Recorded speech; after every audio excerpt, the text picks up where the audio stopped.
things back then were horrible, and I think that because I fought like a man to survive, I made it somehow easier for the kids coming out today. I did all their fighting for them. I'm not a rich person. I don't even have a lot of money. I don't even have a little money. I would have nothing to leave anybody in this world. But I have that I can leave to the kids who are coming out now, who will come out into the future, that I have left them a better place to come into. And that's all I have to offer, to leave them. But I wouldn't deny it, even though I was getting my brains beaten up. I would never stand up and say, no, don't hit me, I'm not gay, I'm not gay. I wouldn't do that.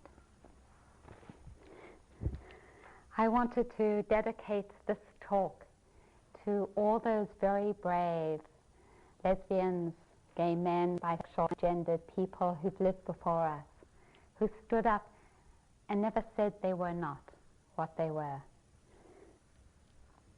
even though their brains were being beaten up.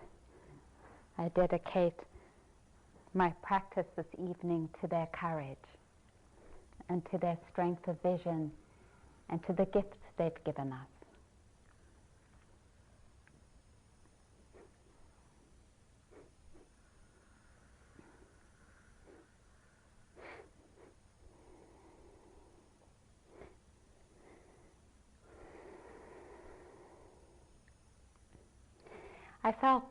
I feel divided actually about giving a Dharma talk tonight.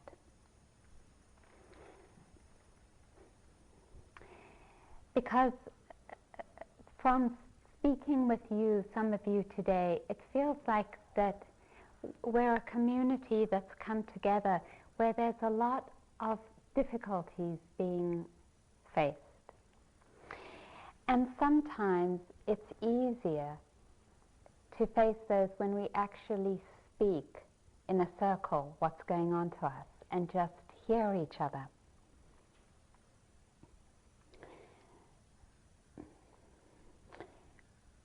On the other hand, it's also nice to hear a Dharma talk.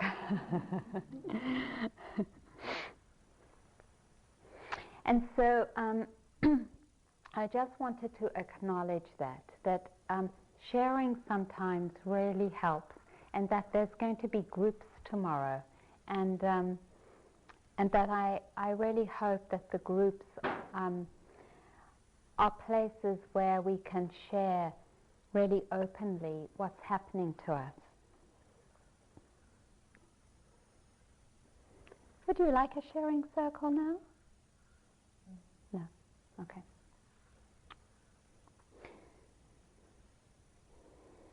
So then maybe I'll just share a little bit of my story with you.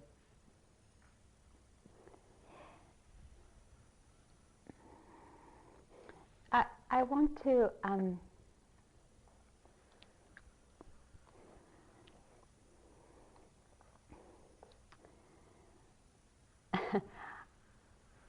I just want to acknowledge with you all the deepest transformation that's taken place over my life.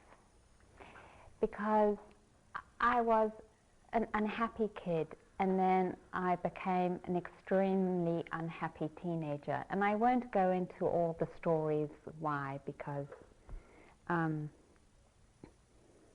they were understandable. A lot of trauma in my house, both internally in my family dynamic, the political situation in South Africa, and being targeted so severely by the police, and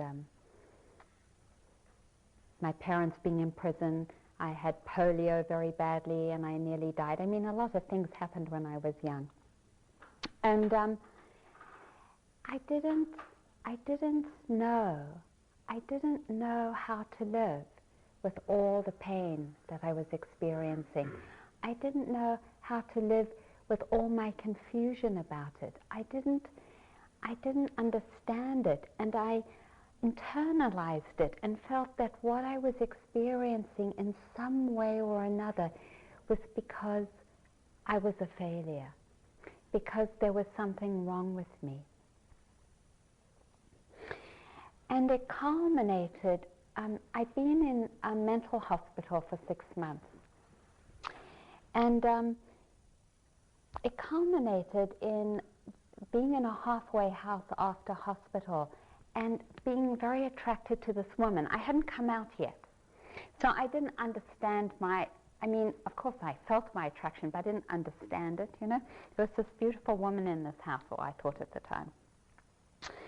And I wanted to spend the evening with her, and I said to her, and it took me so much courage to knock on the door and say, can I spend, this evening with you?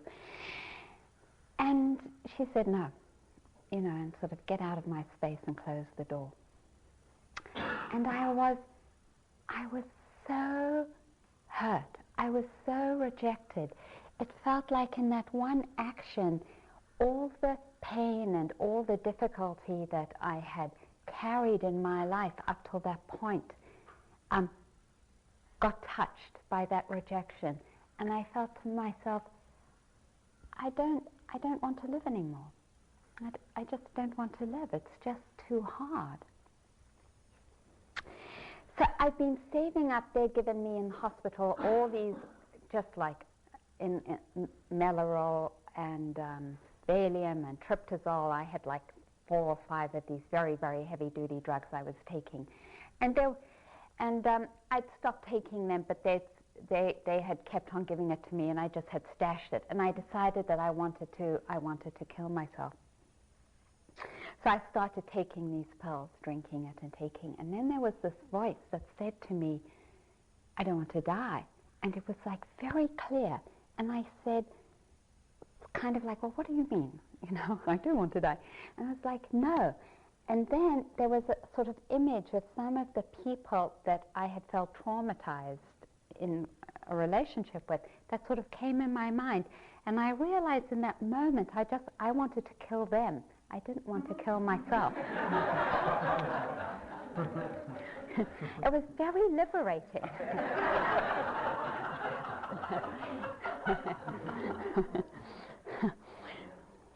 And I realized that in some very fundamental way, that the issue wasn't just about me, that there was something else going on. And so after that moment, I actively looked for how to understand what was going on in my life. And that took me into being active in the student movement and studying Marxism, which I loved, and then onto feminism, because I went to a place called the Liberation School in San Francisco that was doing classes on Marxism, and then some of the first classes on feminism. And then that, of course, brought me into contact with dykes, and I was like, oh my God, I'm a dyke, And then I decided, I got very involved in political movement and got a little disillusioned, and decided to go live on land in the commune, and I did that at Owl Farm, not far away from here, Oregon Women's Land Trust, and lived with, I thought the solution would to just live with lesbians on land and self-sufficiency, and I discovered that wasn't just the solution. I was really making an effort, and my first teacher was a part Native American Indian medicine woman called Evelyn Eaton. And I studied with her, and I was deeply touched by her kindness. She was one of the first persons that I met who had cancer, who was in a tremendous amount of pain, and really actually wanted to die because she was in so much pain, and yet was deeply compassionate and kind. And so I practiced that path of prayer, but it didn't really help me live with my mind. And you can imagine, I think all of you, the kind of mind I had if it was as so turmoil that I actually had tried to take my life. It was a mind that was very deeply distressed.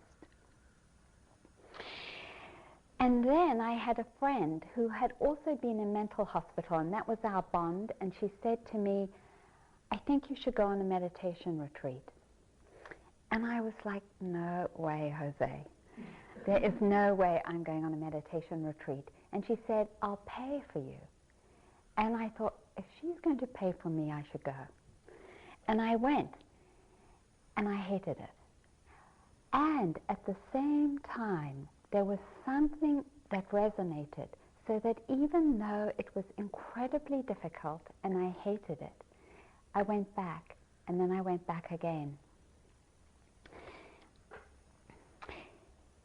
You know, there are some teachers and there are some people who come to the Dharma, who come and who have had the facility and the strength or the karma or whatever, or the gifts or the blessings or whatever we'd like to say, who have come in a very smooth path, who have opened to the deepest openings, and who really live with a tremendous amount of ease.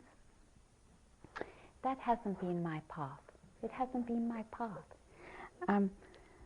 I think I mentioned to you all, the Buddha said that there were these different ways to come to the Dharma. There was the fast and pleasant way, there was the pleasant and slow way, there was the fast and painful way, and the slow and painful way. I'm definitely in the last category.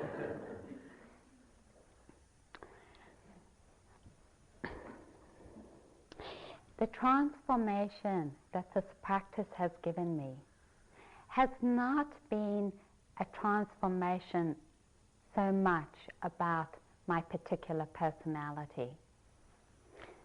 If you ever ask my partner, she could spend an hour here telling you about my particular faults, you know, the places that needed improving, and she's quite right, they do.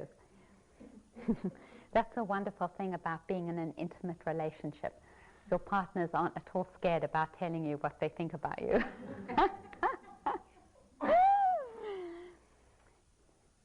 That the deepest change has been an incredible acceptance and opening to the difficulties and to the pain. In that deep and incredible acceptance has come a sense of humor and an ease about it, so that it isn't that I don't experience, I think, the challenges that some of you are experiencing. I think I do. But that what this practice has given me is the understanding that those challenges are not a fault. They are not a problem. They have nothing to do with me being a failure. They have to do with the nature of being a human being. And that those challenges for each of us have a particularly unique expression. And that this practice for me has been about coming to love myself in the middle of living my deepest challenges.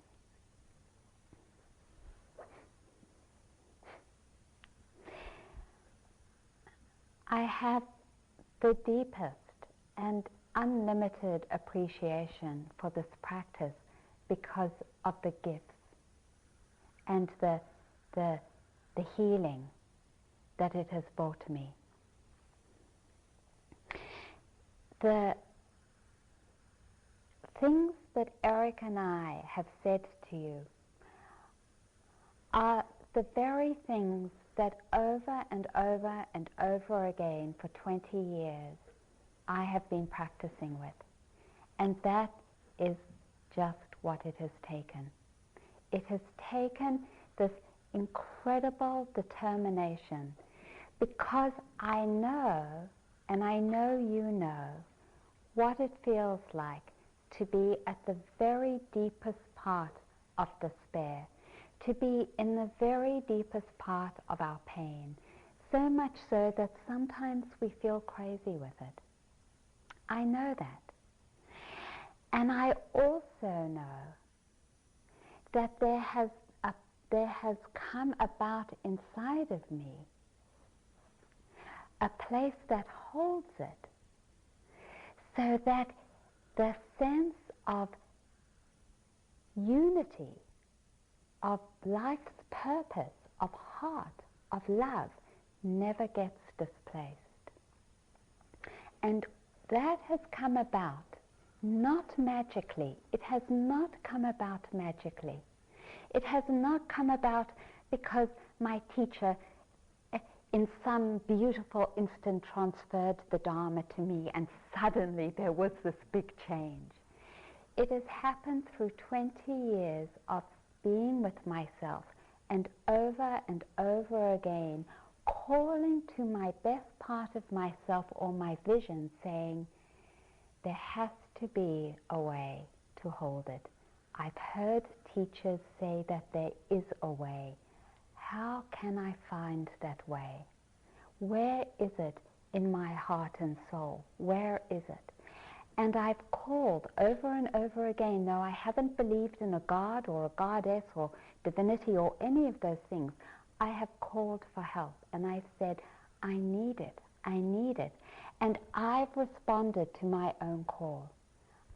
That call was heard in some part of me, and I made another effort yet again to refrain from self-hatred. I made an effort yet again to refrain from believing that somehow my situation was because I was fucked up. I made a tremendous effort yet again to say, oh my God, I'm going totally nuts. I have to do something. I better stand on my head. Whatever, and I've done all kinds of things. I've jumped around, I've banged drums, I've stood on my head, I've done all kinds of things. To break the cycle of conditioning that stops our heart opening to ourselves, to refrain from believing the messages, and to allow the human condition, my suffering and my pain to be held and it be okay. I talked with one of you, I can't remember who it was, about that holding. When I talk about holding, I don't just mean holding. I mean those times when I've gritted my teeth and said, just for one more moment, Arena, you can sit here.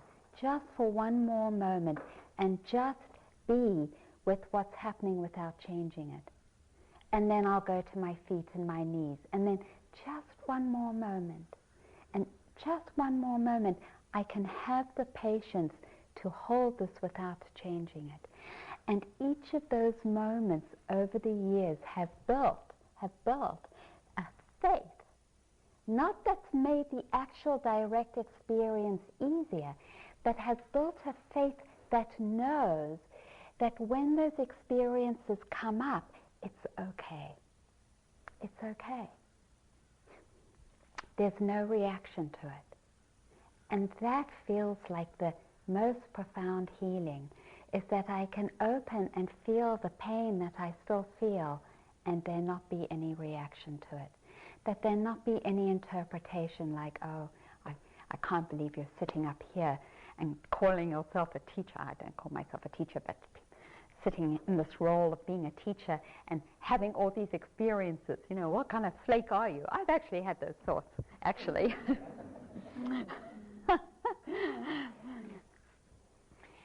But it is such a deep gift. It is such a deep gift, moment after moment, to practice the practice of mindfulness, so it sees clearly those thoughts and it just says, no, I am done. I am done taking you on as my reality.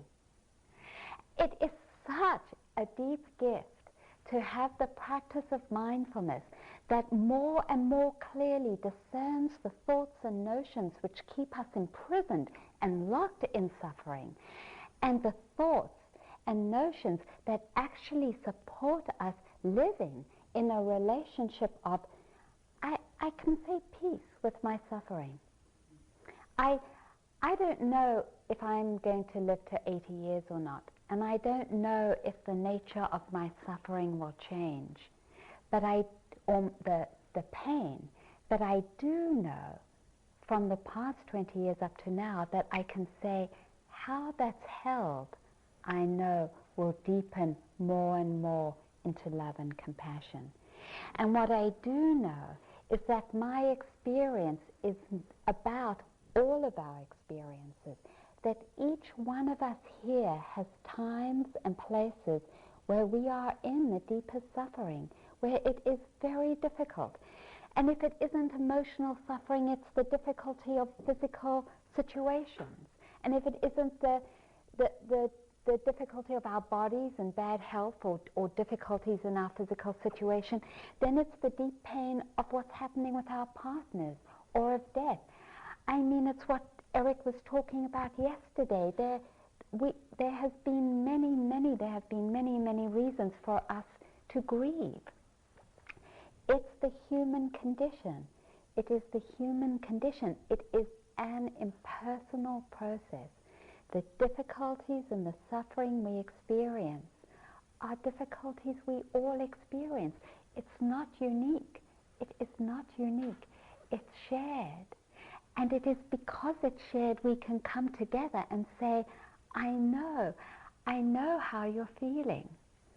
I know how you're feeling. And it brings tears to my eyes because I felt it too. And I also know of our capacity, each one of us, to hold it because we have held it. And because that place of holding it in love and non-reaction only gets stronger. It only gets stronger. And it gets stronger through this huge, incredible effort. The Buddha said, he said, walking this path was like walking to a battlefield and fighting single-handedly an army of 1,000 foes 1,000 times over. Now that's a lot of battles. And he wasn't exaggerating. I think I can say from personal experience. He wasn't exaggerating. I mean, we have a lot of battles in front of us. We do. But what's the choice? What is the choice? We've already lived our lives without the effort of this practice. We know what it's like. It can only get better. It can only get better. And the Buddha says it demands the most incredible practice. If you're fighting for your life, imagine that energy. Imagine that energy. You're fighting for your life. You're fighting single-handedly against 1,000 enemies. You're fighting that 1,000 times over again. Is that 1,000,000? 1,000 times 1,000? With that energy of, oh my God, this is survival. Now I don't know, you probably all have gone through the same thing of being in situations where you think you're going to die. I went surfing. The first time I went surfing was in Mendocino, California, and it was a beach. And I can't believe this woman took me surfing. She's like, no problem, you'll be okay. Well, I wasn't. I was on my surfboard and the riptide was taking me out. And I was wearing this wetsuit that was miles too heavy for me. And I could hardly do this at all. I was on a surfboard miles too big for me. And I was freaking out. And I was saying, help, help. and these waves were taking me. And there were these huge rocks, the Mendocino Cliffs, huge rocks. And I honestly thought I was going to die, you know. And I paddled, you know. I was like huge, focused, intense energy trying to steer my surfboard away from the rocks. Well, it was pointless. It was useless. I must have angels because I got tumbled over and I got landed on this tiny little bit of sand as the waves receded. And I climbed. I scaled a cliff. That is still to this day to me amazing. I forgot my surfboard. Forget the surfboard. It wasn't even mine. Forget the surfboard. I scaled those cliffs. Through poison oak, I didn't care.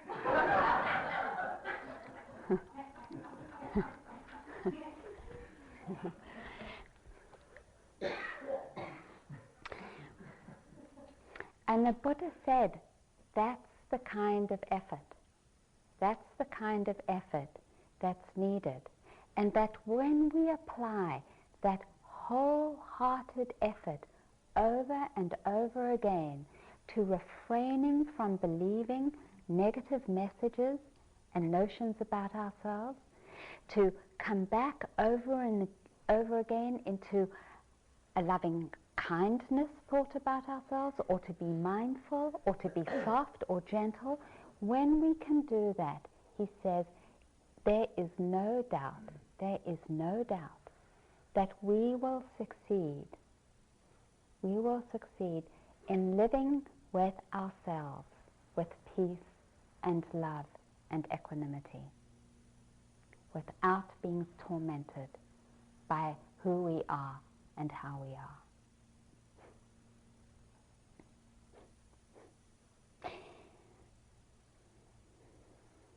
It works. It works. Not that we can do it all the time. I know, sometimes we can't. Sometimes we have to say, the biggest effort is just to let go. Sometimes we have to say, that is enough. I'm taking a break. I'm also very good at taking breaks.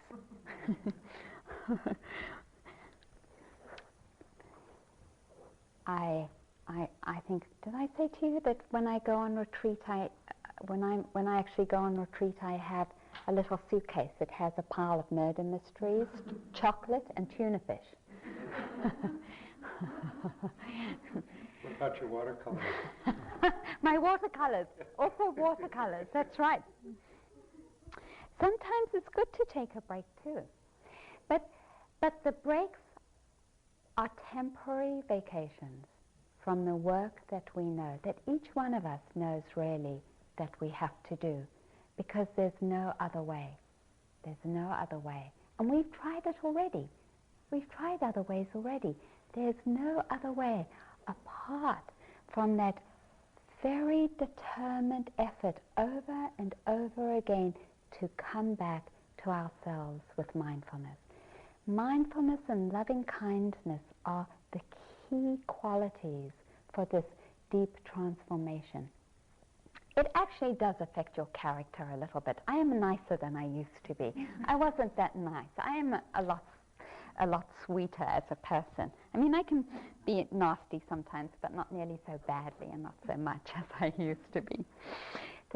That transformation also happens as well.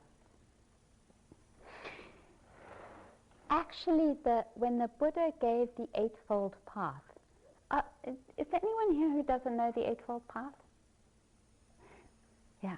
Who wants to say what the Eightfold Path is for the brave new people who come to a retreat for the first time? Some of you have heard it over and over. Go on. Yeah, okay. Right speech, right action, right livelihood. Yeah, good. Right concentration. Good. Right effort. Mm-hmm. Right. Help her out. Right. Mindfulness. Yes. Right mindfulness. Good, good. Two more. Right understanding. Yes. And right thought. Yes. Our aspiration. Yes, exactly, yeah. And actually, we can bring those into each moment of how we connect with ourselves. Right understanding, right thought, the three non-harming principles, right action, right livelihood, right speech, and then effort, mindfulness, and concentration.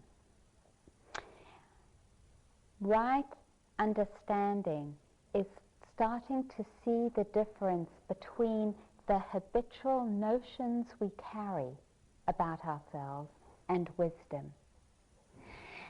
What's the difference between the habitual notions we carry and wisdom? What's the difference? Self. Concept of self. Yes, one. Yes, a sense of I. Very good. Another one. Another characteristic. True and false. But how do you tell that? If you have this thought in your mind, how do you tell? One is loving. Yes, yes, exactly. One is loving. The Buddha said, when it's right thought, it brings about wholesome qualities. It is for the benefit of you and other beings. Were those self-hating thoughts I had for the benefit of myself? No, they were not for the benefit of myself. It's so amazing to see how many thoughts we have that do not benefit us. That's when I said renounce thinking. It's renounce that type of thinking that has no benefits. I was speaking to someone today and I said, you know what it's like? It's like eating garbage. Because it has no value and all it does is make you sick. Do you want to eat garbage? No, it has no nutritional value. It's putrefied and it'll just make you sick. But we eat our notions. They make us even sicker than eating garbage, but it's the equivalent. We are eating garbage every time we have that kind of notion, a habitual notion of ourselves or of the world around us, and it isn't challenged. That's why all the great teachers say we are imprisoned in our concepts and notions. That's why it's imprisoning. Because it does not bring us into unity with our true selves. It separates us in the delusion of hatred, of criticism, and sickness. We have all been conditioned. I mean, my deepest pain in those moments of wanting to kill myself felt true. They felt true. That's the terrible part of these notions, is that they feel true. But when we apply the litmus test, is this for the benefit of myself? Is this for the benefit of all beings? Is this wholesome and skillful? And that's the litmus test the Buddha said. I could not have said yes. No. The other important ingredient when we come to practice and to understand that in each moment of mindfulness is that karma is an absolute law. Karma is an absolute law. For each moment we make an effort, for each moment we intentionally, no matter what the next moment is, we intentionally say, I would like to embrace this. I would like to love this. I'd like to be kind to this. I'd like to be patient. May I endure this for one more moment. The Buddha said that does not get lost. It will always bear fruition. Each moment never gets wasted. And he said, for each moment we're mindful, we can bring this understanding to us and to ourselves. It is never lost. It is never lost. So he said, understanding the notion of karma and understanding the difference between right thoughts and wrong thoughts. We understand already in some basic way what refraining from harming does. It brings about a stable mind so that we can see things more clearly. The Buddha said, if you break the precepts, if you're involved in harming, the mind is so tumultuous you can't see clearly. It is the first fundamental step in the step of empowerment is to refrain from non-harming ourselves and others. That means on some level starting to challenge the places in ourselves and the things we do that are harmful for us. Not judging, not criticizing, but loving ourselves, and in that love starting to challenge the ways that we might be hurting ourselves or others. Bringing tremendous effort, that energy, that warrior-like energy, bringing our minds to the present moment, holding the moment with mindfulness, mind full. We are full. Our mind is full of the experience. Mindfulness, concentration, keeping the focus and effort. That's the Eightfold Path, just there in that one moment. It's beautiful. And that moment then conditions the mind to the next moment in that wholesome and skillful relationship, which conditions the mind again. And it builds a momentum. And that's what these teachings say, is that for each huge effort you make, it builds a momentum, and then finally that momentum is so strong, nothing can break it. The bad habits can't cut through. It's like this huge river. Nothing can cut into it because its force is so strong. And those are the great teachers. Those are the teachers like the Dalai Lama, where the purity is so strong, it can't be broken, even though he has seen that his closest family and friends being murdered and his country occupied. No reaction of hatred at all. No anger. Just deep compassion. That's come from those monumental moments of effort, of mindfulness, of over and over again calling into being what there wasn't. Those moments when we feel despairing and there's nothing there, and yet we have that capacity in that moment to call into being something that wasn't there, and it comes into being. Well, really, I say it wasn't there, it's there. It is there. Those energies are there. That's how come we can call them into being in the first place. We just can't see them. As we practice more, it gets clearer and clearer that it's living inside of us all the time.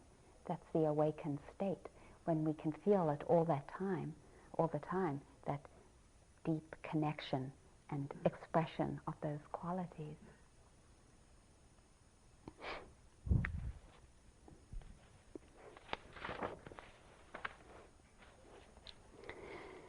This is not the age of information.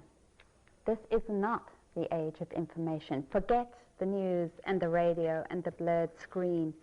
This is the time of loaves and fishes. People are hungry, and one good word is food for 1,000. For ourselves as well as for the thousands. There are those who are trying to set fire to this world. We are in danger. There is time only to work slowly. There is no time not to love.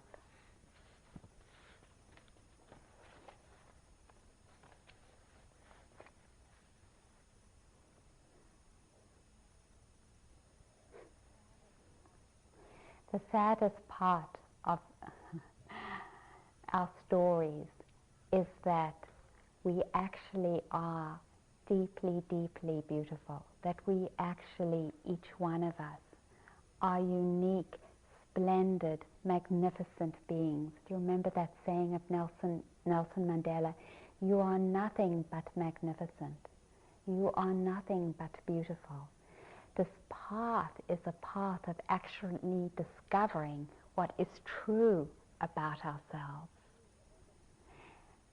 All this incredible suffering and everything that we're experiencing actually is a cover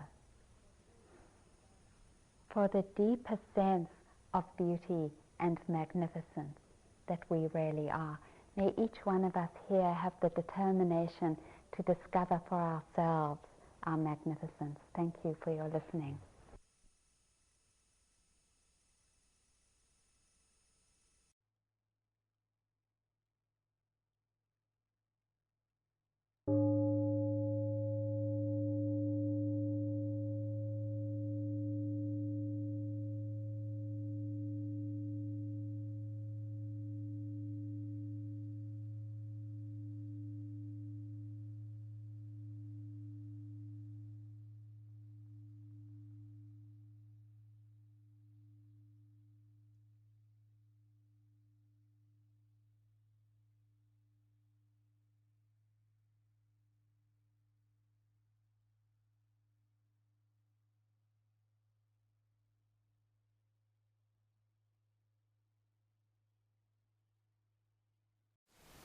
Thank you for listening. To learn how you can support the teachers and Dharma Seed, please visit dharmaseed.org/donate.